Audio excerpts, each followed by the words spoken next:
दर्शक बंधु नमस्कार। आम आज आसीनु बरपदा जीपी आयुष्मान आरोग्य मंदिर प्राथमिक स्वास्थ्य केन्द्र आम बिंझारपुर गतकाली देखु अनियमित व्यवस्था एवं तांकर डॉक्टर कहतु नर्स कहतु किंबा कौन स्टाफ कहतु व्यवहार एवं नीतिगति माने एक न कहले एक प्रकार चले किंतु सही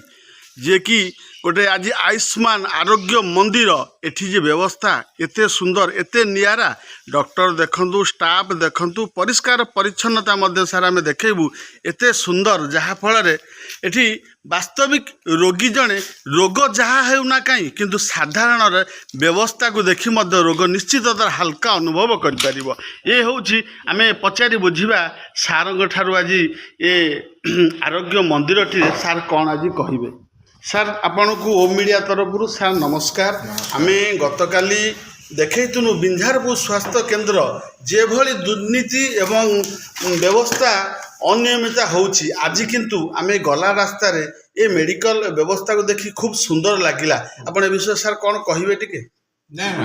परिश्रम करा होछि स्टाफ मानकर निष्ठा अछि जोतपाई एटा हे पाउछि आ लोक एठिकार जनसाधारण हमकु 100 रु 100% साहाय्य करंती सहयोग भी करंती नले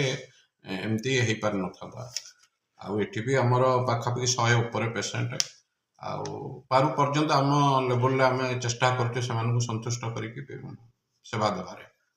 शुणुले सार ठारू ए मेडिकल रे देखंतु केते सुंदर केते नियारा परिष्कार परिच्छन्नता भितर संपूर्ण एठी सुंदर मेडिकल गोटे होचंती गोटे मंदिर एक प्रकार कहले चले मंदिर रे रोग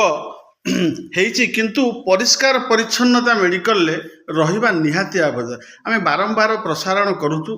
जनसाधारण पर सरकार विभिन्न कल्याणमूलक योजना कर प्रथम होती स्वास्थ्य पानी और शिक्षा ए जदि सबु प्रकार सबु बेले ठीक ठाक रुहे ताले गोटे साधारण वातावरण रे लोकटी खूब सुंदर भाव ता जीवन